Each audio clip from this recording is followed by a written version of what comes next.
చాలా మంచి విషయాలు చెప్పారు.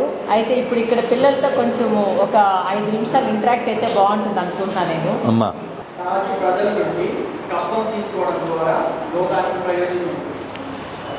లోకానికి ఇంతసేపు మనం చెప్పుకున్న సంక్షేమం కోసం, ప్రజల్ని బాగా పరిపాలించడం కోసం ఆ పన్ను వసూలు చేయాలి. పన్ను వసూలు ఇప్పుడు ప్రతిదీ మనం పన్ను కడతాం రవి, కానీ మనకు అది తెలియదు. నువ్వు వాడే సోపు మీద పన్ను ఉంది, వేసుకునే ఉప్పులో పన్ను ఉంది, పప్పుకు పన్ను ఉంది, ఏమే నిత్యావసర వస్తువులకు పన్ను ఉంది, కరెంటులో పన్నేస్తాడు, బిల్డింగుకు పన్ను ఉంటుంది. ఇవన్నీ వేయకపోతే ప్రభుత్వానికి ఆదాయం ఉండదు. కాబట్టి ప్రభుత్వానికి ఆదాయం వస్తే కదా ఈమెకైనా నాకైనా మీకైనా జీతాలు కానీ ఇటువంటి ప్రజా ఉపయోగకరమైనటువంటి పనులు. ఇప్పుడు స్వామి డబ్బు సంపాదిస్తాడు, స్వామి కూడా పన్ను కడతాడు, కొన్ని ఫ్రీగా ఇస్తాడు. అవి ఇవ్వబట్టే మీకు పెట్టే భోజనం కూడా ఫ్రీగా పెడుతున్నారు. దాన్ని కూడా ఇన్కమ్ ట్యాక్స్కి మినహాయింపులో చూపిస్తారు. కాబట్టి ప్రతి చోట మనకు పన్ను ఉండాలి. పన్నును ఒక్కొక్కసారి కట్టించుకోవాలి, ఒక్కొక్కసారి మినహాయించాలి. ఇది పరిపాలనలో అది ఒక భాగం. మంచి క్వశ్చన్ సంద్, వెరీ గుడ్.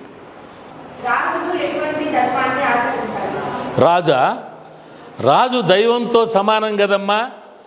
రాజు ఎప్పుడూ కూడా ధర్మంగా ఉండాలి, ప్రజలకు మంచిగా ఉండాలి, ప్రజలకు కీడు తలపెట్టకూడదు,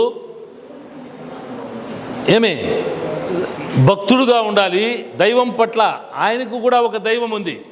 ఆయన మనందరికీ దైవం, కానీ ప్రభువుకు కూడా ఒక దైవం ఉంది. ఆ దైవం పట్ల జాగరూకతతో వ్యవహరిస్తూ ప్రజలందరినీ సక్రమంగా పరిపాలించాలి.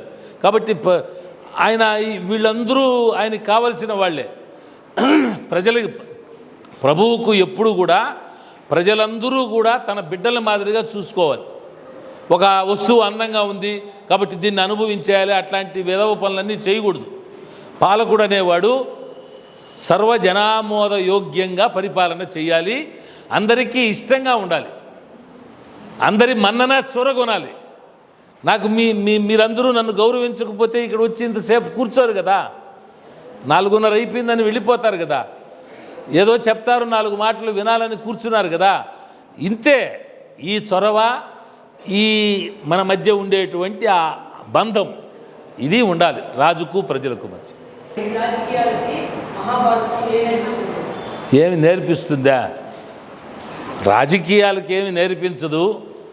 రాజు ఎట్లా ఉండాలనేది తెలుసుకోవచ్చు. రాజకీయాలంటే ఇప్పుడు రాజకీయాలు చాలా అంత లేదు. ఆ రోజుల్లో రాజకీయాలంటే ఇంతమంది ఒక్కొక్క కాన్స్టిట్యూషన్కి అనేది లేదు. రాజు ఎవరిని పెడితే వాళ్ళ ఆ సామంత రాజులు, నేను చక్రవర్తినంటే నా కింద నువ్వొకడు వాడొకడు చిన్న రాజులు ఉండేవాళ్ళు. వీళ్ళందరూ కూడా ఫ్రెండ్షిప్గానే ఉండేవాళ్ళు. సామంత రాజులు కూడా కప్పం నాకు తెచ్చి కడతారు, అయితే మినిమం ఉంటుంది, చాలా తక్కువలో వాళ్ళు దాన్ని అనుభవిస్తారు. మైత్రితో ఉండేవాళ్ళు. దేశానికి మధ్య, సరిహద్దులకు మధ్య, రాజులకు మధ్య, ప్రజలకు మధ్య కూడా ఇచ్చి పుచ్చుకునేటువంటి ఆ పవిత్రమైన వాతావరణం ఆ రోజుల్లో ఉండింది. ఈవేళ ఒక రాజకీయ నాయకుడిని చూస్తే ఒక రాజకీయ నాయకుడికి పట్టదు కదా. కాబట్టి భారతం రాజకీయ నాయకుల గురించి ప్రస్తావన చేయలే. ప్రభువు ఎట్లా ఉండాలి, పరిపాలకులు ఎట్లా ఉండాలి, మంచి ప్రవర్తనతో ప్రజల యొక్క మన్ననను చూరగొనండి అనే చెప్పింది. జాగ్రత్తగా పరిపాలన చేయమని హెచ్చరించింది. ఇప్పుడు అదేగా చెప్పింది నేను.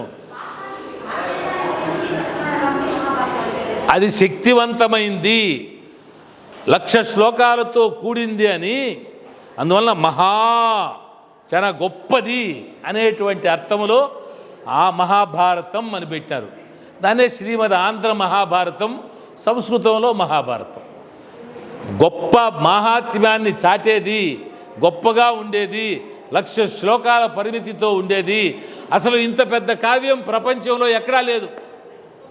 ప్రపంచంలో ఏ సాహిత్య చరిత్ర చూసినా భారతము లాంటి అంత గొప్ప ఇతిహాసం. అందుకని దానికి గొప్పది, బ్రహ్మాండమైంది, ఇంతకు మించింది లేది అని చెప్పేటువంటి అర్థములో మహాభారతం అన్నారు. అర్థమైందా? అంటే ఇప్పుడు మొట్టమొదట సంస్కృతంలో వేదవ్యాసులు రాశారు మహాభారతం కదా. అయితే అప్పుడు ఆయన మొట్టమొదట పెట్టుకున్నటువంటి పేరు ఏంటంటే జయ. అదే నేను ఇంతకు మునుపు చెప్పినాను కదా. చెప్పారు కదా.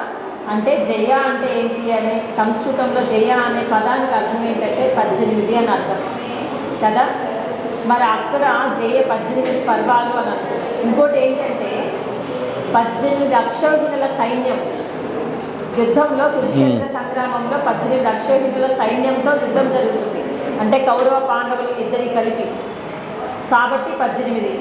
అదేవిధంగా శ్రీకృష్ణుడు అర్జునుడికి ఉపదేశం చేసినటువంటి భగవద్గీత 18 అధ్యాయాలు. ఇలా అన్ని 18 ఉండడం వల్ల మహాభారతానికి మొదట జయ అనేటటువంటి పేరు వచ్చింది. యుద్ధం జరిగింది కూడా 18 రోజులు. శ్లోకాలు ఆయన వేదవ్యాసుడు రాసినప్పుడు మొట్టమొదట 18,000 శ్లోకాలు. దాని తర్వాత ఏమైందంటే ఆ 18,000 శ్లోకాలు కాస్త 24,000 శ్లోకాలకు వచ్చింది. ఆ 24,000 శ్లోకాలకు వచ్చినప్పుడేమో భారతం అని పెట్టుకున్నారు. 1,00,000 శ్లోకాలకు ఎప్పుడైతే వెళ్ళిందో అప్పుడు మహా అని పెట్టుకున్నారు. జయ, భారతము, మహాభారతం అంటే ఈ పేరు ఇలా వచ్చాయి. అదే సంస్కృత మహాభారతాన్ని తెలుగులోకి రావడం వల్ల ఇక్కడ కవిత్రయం కూడా దానికి మహాభారతం అనే పేరు పెట్టుకున్నారు. ఇప్పుడు అర్థమైందా? అయితే మంచి ప్రశ్న కదా. మహాభారతం వ్యాసుడు చెప్పింది మనకు యాజ్ ఇట్ ఈజ్గా మన దాకా రాలేదమ్మా. వ్యాసుడు చెప్పింది ఎన్ని చెప్పినాడు, ఎంత చెప్పినాడు. అయితే కవిత్రయం వారు మనకు ఎంత అవసరమో గుర్తించి దాన్ని ఆంధ్రీకరణ చేసేటప్పుడు బహు జాగరూకతతో జాగ్రత్తగా మన దాకా తీసుకొచ్చినారు. హేమంత్ గారు, ఈరోజు ఇక్కడ జరిగినటువంటి చర్చ చాలా రసవత్తరంగా జరిగిందని అనుకుంటున్నాను నేను. ఈ మహాభారతంలో, అందులో ముఖ్యంగా శాంతి పర్వంలో ఈ ధర్మరాజు భీష్ముని అడిగినటువంటి ప్రశ్నలు చాలా అంటే చాలా ప్రశ్నలు. అక్కడ ఆయన చెప్పేటటువంటి విషయాల్లో చాలా కథలు కూడా చెప్తాడు ఆయనకి. ఉదాహరణగా ఈ కథ ఇలా ఇలా ఉంటుంది అంటే సమాజంలో ఈ విధంగా ఉంటారు మనుషులు అని చెప్పడానికి పక్షుల్ని, జంతువుల్ని కూడా పోలిక పెట్టి చెప్తాడు. ఒకటి కాదు, చాలా చాలా చాలా నీతి విషయాలు కావచ్చు, న్యాయ ధర్మ సూత్రాలు కావచ్చు. అందులో భాగంగానే ఈ రోజు నేను మీతో మాట్లాడినటువంటి ఈ పన్నుల విధానం అంటే ఒక రాజుకి ఇవన్నీ కూడా తెలిసి ఉండాలి అనే ధోరణితో ఆయన ఆ రోజు అడగడం జరిగింది.